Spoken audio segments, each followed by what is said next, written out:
আমি মানিক কোথায়? দেখো তোমার ভাই বাইরে কোথাও গেছে, ও তো ম্যাক্সিমাম সময় বাইরেই থাকে। আমার বড় ভাই। সালাম। দাঁড়াও। ছি ছি ছি ছি ছি ছি, আমার ভাবতেই অবাক লাগছে। শেষ পর্যন্ত কিনা তুই এমন একটা মেয়েকে বিয়ে করলি।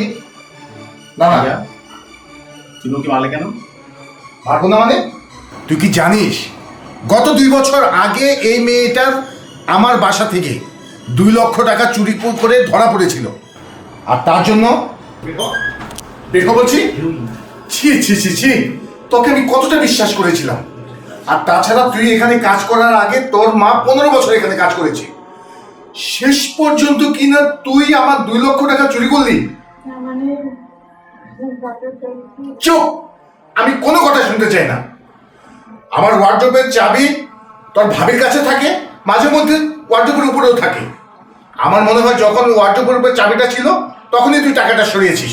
আমি কোনো কথা শুনতে চাই না, বেরিয়ে যা বাড়ি থেকে, বেরিয়ে যা। চত্বর, আমি ওকে বাসা থেকে বের করে দিয়েছিলাম। শেষ পর্যন্ত কিন্তু তুই এই মেয়েটাকে বিয়ে করে। না না মানিক, তুই কাজটা মোটেও ঠিক করিসনি। ভাইয়া, চুরিও করেনি, চুরি করেছে ভাবি। তুমি তো সবই জানো, তারপরেও তুমি ওকে চোরের অপবাদ দিয়ে বাড়ি থেকে বের করে দিয়েছো। কাজটা তুমি মোটেও ভালো করেনি ভাইয়া। ওর মা আমাদের বাসায় কাজ করতো। ওর মা মারা যাওয়ার পর ছোটবেলা থেকে ও এখানেই মানুষ হয়েছে, আর সেই তাকে তুমি এই বাড়ি থেকে চোরের অপবাদ দিয়ে বের করে দিয়েছো। না ভাইয়া, এটা আমি মানতে পারছি না। ভাইয়া, তোমার তো দায়িত্ব ছিল ওকে ভালো ফ্যামিলি দেখে বিয়ে দেওয়া, কিন্তু তুমি সেটা করোনি। এটা তুমি অপরাধ করোনি? অপরাধ? তুই আমাকে অপরাধ বোধ শেখাচ্ছিস, স্টুপিড। ছি ছি ছি, যে ভাবি কিনা তোকে ছোট থেকে বড় করেছে, মানুষের মতো মানুষ করেছে, তুই তোর ভাবির নামে মিথ্যা। তুমি বিশ্বাস করতেছো না? তুমি ভাবিকে জিজ্ঞেস করো, জিজ্ঞেস করো তোমার বউকে। এটা কি সত্যি? মানিক যা বলছে তার সবকিছু কি সঠিক? হ্যাঁ সত্যি, কিন্তু এর ভিতরে কিছু কথা আছে। কথা আছে? কি কথা আছে? তুমি তো জানোই আমার ভাইটা অসুস্থ ছিল, ভয়ে তোমার কাছে টাকা চাইতে পারিনি। ওর কিডনি ডায়ালিসিসের জন্য 2 লক্ষ টাকার দরকার ছিল, তখন ও আমাকে সাহায্য করেছিল। টাকাটা আমি নিয়েছিলাম, ও জানতো। ও চোরের মিথ্যা অপবাদ নিয়ে বাড়ি থেকে বের হয়ে যায়। আসলে টাকাটা আমিই নিয়েছিলাম।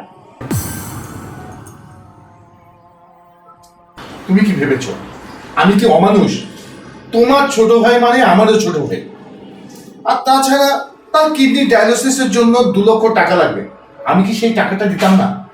শেষ পর্যন্ত কিনা তুমি একটা গরিব অসহায় মেয়ের উপর এই মিথ্যা অপবাদটা দিয়ে দিলে। কি ভাই, দেখো আমি কাজটা তুমি মোটেই ঠিক করো। তুমি বুঝতে পেরেছো? হ্যাঁ, এখনো বুঝতে পারবি, তাই না? আমি বুঝতে পেরেছি, আর আমি যা করেছি আমি ভুল করেছি। দেখো বোন, তুমি আমাকে ক্ষমা করে দাও। আসলে এত বড় সত্যটা যে গোপন রয়েছে সেটা আমি বুঝতে পারিনি। আর বুঝলে হয়তো তোমাকে এভাবে অপমান অপদস্থ করে এই বাসা থেকে আমি বের করে দিতাম না। তুই ঠিক করেছিস ভাই, তুই আমার ভাইয়ের মতো কাজ করেছিস। গরিব অসহায় একটা নিরাপদ মেয়েকে তুই বিয়ে করে নিয়ে এসেছিস। আমি সত্যি গর্বিত, আই প্রাউড ইট। যা ভাই, তোর বউকে নিয়ে ঘরে যাই। তুমি বসো। চলো। দেখো আমি, তুমি এই কথাটা আমার কাছে গোপন না করলেও পারতে।